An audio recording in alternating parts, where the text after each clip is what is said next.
On Turf Business TV today, I'm joined by a man who's got a high profile on social media and is making a few waves at the Grove, Ben Lamaison. Ben, thanks for joining us today. I hope the weather's been kind to you over there. I hear there's a few thunderstorms and that around. Have you dodged them?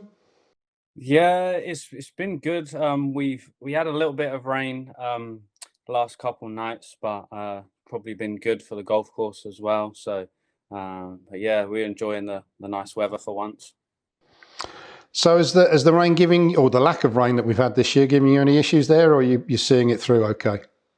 We're doing all right. We're very fortunate. We have full course irrigation, and but it's something we do monitor with daily moisture readings, and when we put our wetting agents out to try and retain as much moisture as possible. So yeah, it comes and goes. So we try and do the best we can, and yeah, it is looking good out there. So I will say that. So it is nice.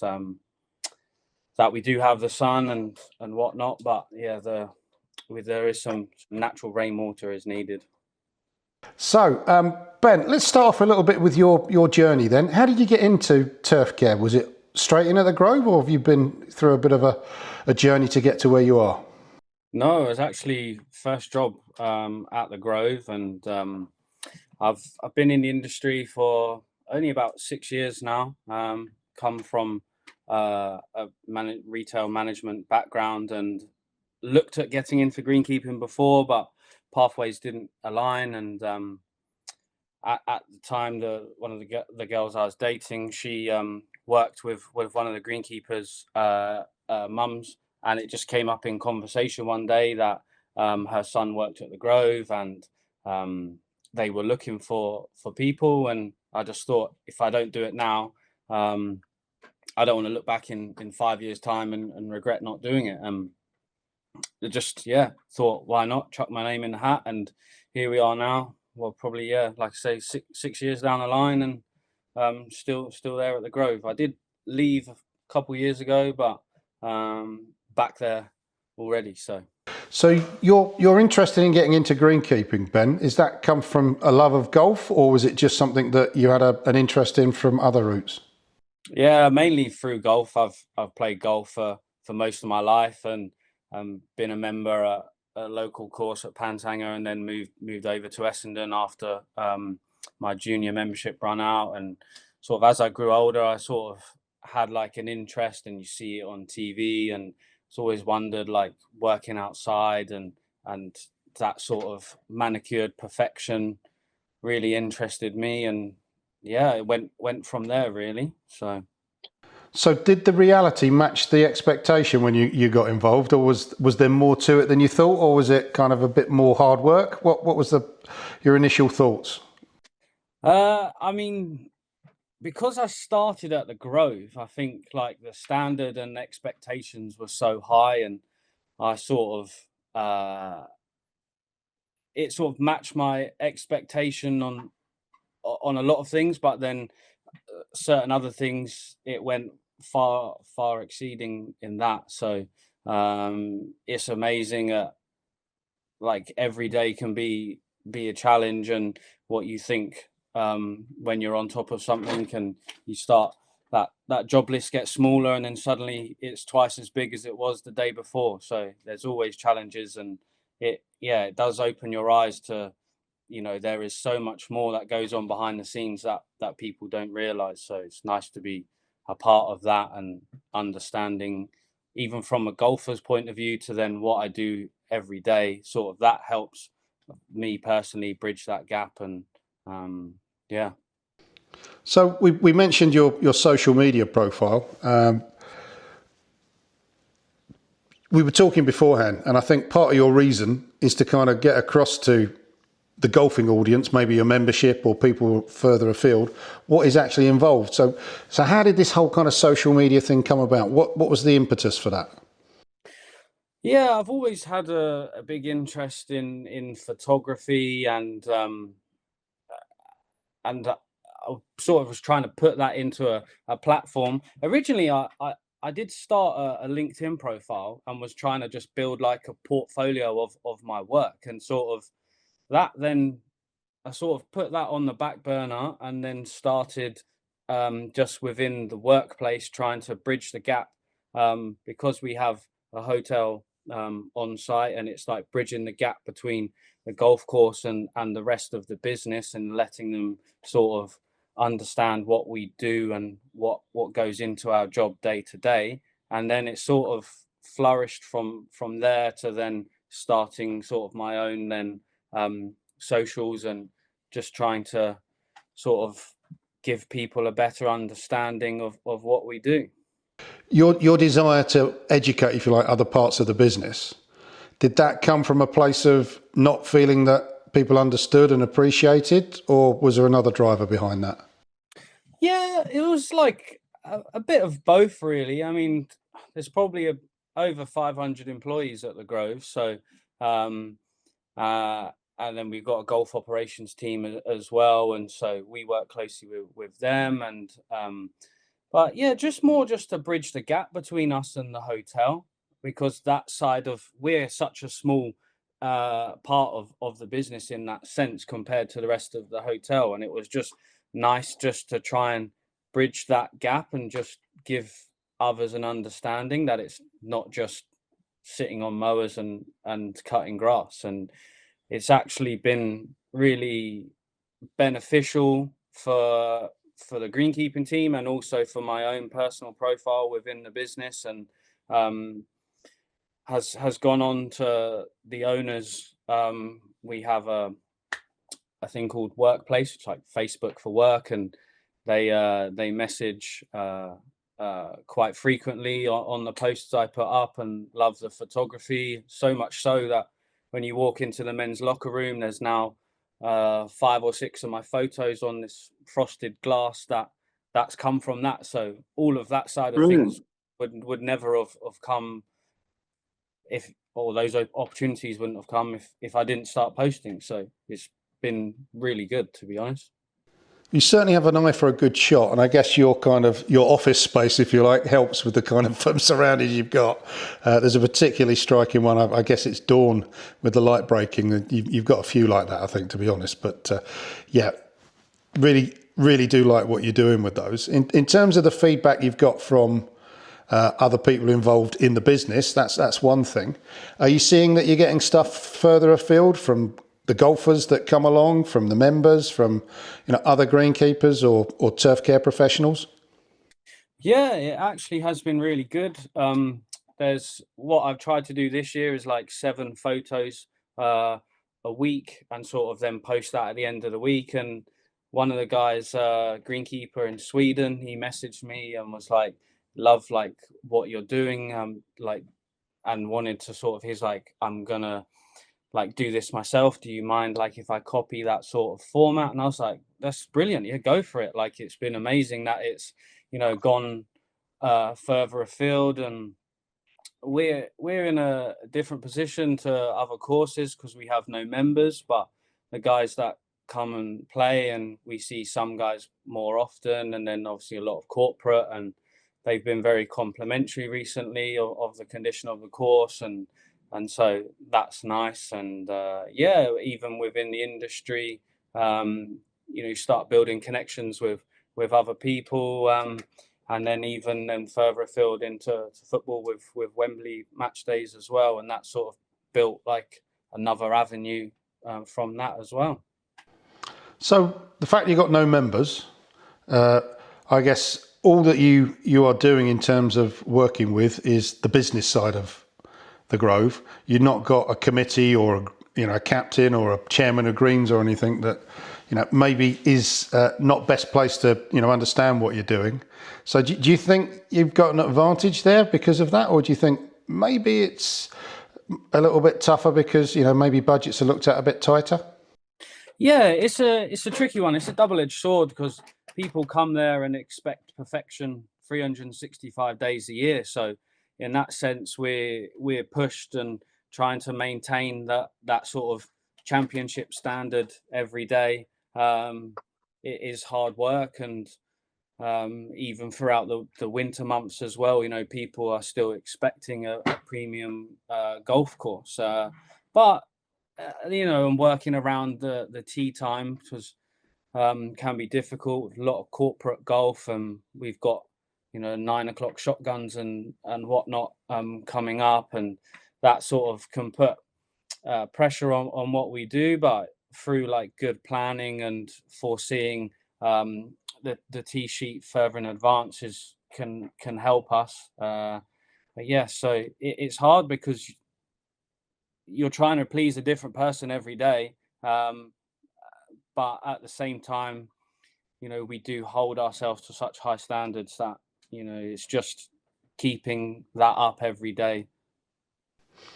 Do you think the fact that it's all corporate, they're more demanding? Yeah, in some sense, it can be, because see you're paying a premium, and but I feel we do deliver on that side. So it's difficult because probably the level of golfer we have isn't always to the highest standard as what you would think. So in that Yeah. sense, that can help us in that sense. So yeah, they are demanding, but they are very understanding of what we do, and everyone's been very complimentary. We get like daily feedback from the golf shop with what guys have said who have been playing the day before. So, and then we have like a weekly meeting with the golf operations, and any feedback from like golf days and stuff gets fed back to the team. And so we do try and do the best we can to listen, and obviously still try and improve, but still maintain what we do day in, day out. So your sort of like main role there encompasses what? So at the moment, I've just actually had like a promotion as such. So now Oh, congratulations. yeah, thank you. So senior greenkeeper stroke irrigation falls under my belt now. So that definitely at this time of year now is keeping me very busy, but something I enjoy, and now trying to also collate data daily from clipping yield, soil temperature, moistures, green speed, and then compiling that. And so obviously we have minimal data at the moment, but then just now collating that daily gives us a better understanding of when to apply water, how much to apply, our PGR rates, and if how much is left in the soil as such. So yeah, that's sort of now become my main sort of focus with irrigation and data collection. You mentioned a lot about data there. Are you finding that the role that you have is driven by data, whereas perhaps some of the more established older heads might still be able to go by touch, feel, and you kind of look at a surface and go, I know what that needs? Yes and no. I think just having the data there can give us like a clearer picture. And sometimes when you think, oh, do the greens look off, or do they need a feed, or how much of the growth regulator have we got left? And so understanding from having like a regular clip rate, then if that suddenly starts to accelerate, then we know. So in some sense, it's actually been driven from the top. So like the director of agronomy and the head man are sort of been the ones to push this side. And so it's like best of both worlds in that sense, but just gives you you're not just going off your gut feeling. You have some facts to back up what you are doing. And also it's good to understand like how much nitrogen we're putting down and how much we're taking off when we cut. So that's been a big thing from the guys above. So you can manage your inputs and reduce wastage that way, yeah? Yeah, mainly they want to understand when we cut, like from what we put out to then how much clip is coming off, and then how much N we then say lose as such. So understanding differentials. We always tracked NPK, but now we've got some hard facts in that sense. In the 6 years you've been involved in greenkeeping and been at the Grove, have you noticed any changes in either diseases that you're noticing being more prevalent, the climate, or the data that you're getting back over that 6 years in terms of what's happening with the surfaces? Yeah, so I mean, I've only just been collating that data, but definitely, so what's probably been now, just mainly this year, but definitely in terms of disease, and that it will be interesting to see what we gain, say, from this year. But compared to like previous years, yeah, it's been tricky in terms of certain products that you can't use anymore. But I Yeah. think mainly I would say it's like the golfer's expectation now, from when they're watching golf on the TV, and they expect um the courses to be in tip top condition all year round. So I think there is like a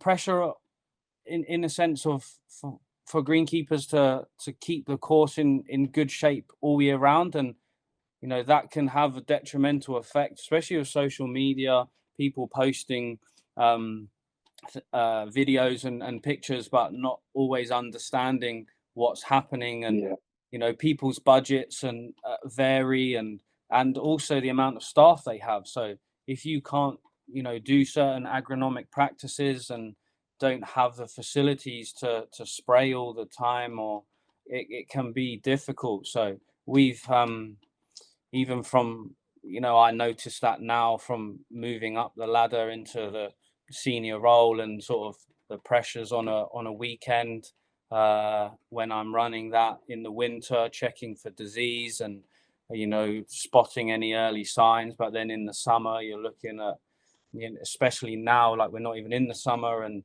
the courses are drying out and becoming firmer, and people not understanding, we don't have endless supplies of water.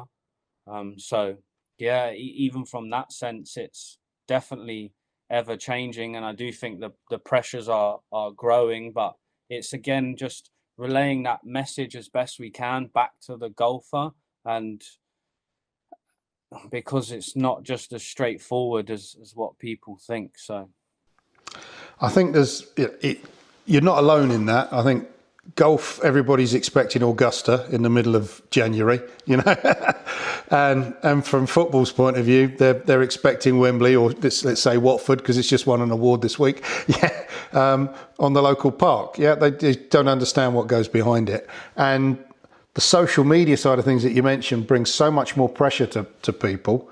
I think what you're doing hopefully helps counter that a little bit, because you get some honesty. yeah, it's a difficult one in that sense, because you want your course to look as good as you can all year round, and but sometimes you can't hide behind certain things. So like you say, it's just being honest. And as me being a member at a course as well, it's gives me a different perspective playing in the roll up each week, and the guys talking and asking me questions. But it's, yeah, if you can just communicate as best as possible. It's like I say, we're in a different boat because we have no members. So Yeah. but we send like a daily report to the golf ops guys of what we're doing, and just letting them know. So Ben, when you started off, yeah, you're lucky, I guess, because you got in at the Grove. You've come in at the kind of the higher end. I guess to step away and take a role somewhere else, it will be difficult, because the standards might not be the same, the backup might not be the same. But your career ambition, where do you want to get to? So I'm hopefully coming up to the end of my HNC. So this is like a big part. I've done my level 2 at the Grove, and wasn't sure what was the next step, whether it was level 3 HNC. And I had long conversations with my boss, and he had done the HNC, and it was something I was very keen on doing. And sort of as I've come into greenkeeping later in my career, I wanted to sort of use the time as best as possible. So getting that over the line is my next step, which hopefully will be the summer this year. Hopefully around August time. I'm not 100% sure. And then sort of we'll see sort of where I'm at. I try not to think too far in advance, because it's sometimes easy to get waylaid with say like 5-year plans and where I want to be, and if I don't get there, then sort of be disheartened. So definitely want to get a few more tournaments under my belt. Maybe even do a sort of a summer abroad. And but yeah, not really too sure at the moment the way the industry's going. And now I've got this sort of new path within irrigation. Sort of I'd like to sort of start building more knowledge and understanding around that, and sort of see where that takes me, but still keeping sort of one arm within the greenkeeping sort of role as well, because I do enjoy that and don't want to just solely focus on irrigation. So you're also doing match days at Wembley, aren't you? Yeah. So that's got to be a bit different. Yeah, that is. I do really enjoy that, working sort of a completely different side of the industry. And what Carl and his team do is, absolute perfection at Wembley, and it's something that I really relate to a lot. And being in there with close to 90,000 screaming fans, it is good fun, and it presents a different challenge. Working with just one rectangle compared to say 18 holes on with different surfaces. So yeah, it's something that I've done for probably in my 3rd year now. And the pinnacle of doing Champions League final last year was a big achievement. And I've been very happy with, like I say, Carl and his team taking me under their wing, and very supportive, and understanding a different side of the business, and creating new friendships and contacts there. So even off the back of from you guys with the turf influencer, you see guys that you don't see all the time, and they congratulating me on that. So it was nice to see that even that side of like the industry still sees it. So it's been brilliant. We're certainly getting noticed. Are you doing the cup final at the weekend? Yeah, so I just did a non-league finals day last Sunday just gone, where there's 2 games in one day. That's probably one of my favorite days of the year, to be honest. These non-league guys playing on the pitch. And then I'll do, it's Mad May. So we got FA Cup men's and women's on Saturday and Sunday, then Championship, League One, League Two playoffs the weekend after. And then the National League weekend after that. So it's a busy old month, May, in with Wembley and the Grove. So I think I have 2 days off, and still trying to cram in the HNC work as well. So Yeah, you've bitten off quite a bit there, and I guess we forgive you if the social media kind of takes a back seat for a little while. What have you seen as the key differences between working on a top level football pitch to a top level golf course then, other than the fact you've got 90,000 people screaming at you rather than the odd 4-ball? Yeah, so attention to detail is high on both, but at Wembley, it's you're catering for teams, potentially their biggest day of the year. And it's all about what providing a pitch for them, and doing what we can. And obviously I'm only there on a match day, so it gives me a different outlook, but preparing that to as near to perfect as possible. But also it's working within like strict guidelines of the pitch presentation. And when we're taking down the portable goals and the ball stop netting, you've got such a short window, and then you've got like pyros going off, and they're bringing out banners and whatnot onto the pitch. So it's a bit different. Like if you get caught by first golf, if they want to play through, then they can. Whereas, you've got to get this goal down Yeah. as quick as possible when it starts getting into these big games. So, but, there's a lot of similarities, a few different practices, but sort of no stone is left unturned at Wembley. Whereas within greenkeeping, if we didn't cut rough today, then we can get that tomorrow. Whereas that pitch needs to be as good as we can have it. And then, getting in there at half time, knocking back those divots, cleaning up any debris, stuff in your pockets full of any like leaf tear, and it's a different world, but it's great to be a part of that. You try to take a little bit of Wembley home and grow it? Yeah, we did one time. Carl was kind of when they took up one of the pitches, and I did take a bit, gave that to my dad, but I don't think he's taking very good care of it. No? Okay. Yeah. Try and get him the penalty spot next time. He can grow it in the middle of the lawn. That Yeah. would be the thing to do. Ben, it's been an absolute pleasure speaking to you. I think we've covered quite a bit of ground here. All I would say is keep doing what you're doing on the social media, because it's obviously getting you noticed by more people than just in your business there. The wider turf care industry are noticing what you're doing. And we need all the help we can get as an industry to make people aware of what the job's about, and, get a bit of education out there, because that's the biggest problem that I see is the lack of awareness of what the job's about, both in terms of the criticism that people get unwarranted without understanding, and two, attracting, people into the industry, because not everybody's like you, got that burning desire to be a greenkeeper and looking for the opportunity. So, they're not aware of it. Oh, definitely. Yeah, I've seen a change even in the short period of time I've been in there, from when I first started to now. The guys that are coming through, and everyone has a different agenda, and so it's just doing the best we can to, like say, portray that positive message, and also get that understanding between golfer and greenkeeper, and we're all trying to do the best we can with what we've got. So it's just trying to keep pushing those agendas. Well, enjoy the cup final at the weekend. This will be going out a little while after that. I'm kind of suspecting you might be cheering on Palace rather than Man City, but we won't give too much away about your allegiances.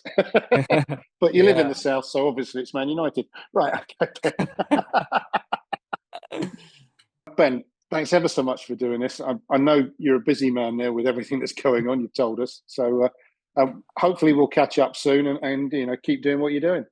Yeah, I appreciate it. Thank you for having me on and giving me this opportunity. I really appreciate that. And look forward to catching up, and all the best with the summit this year.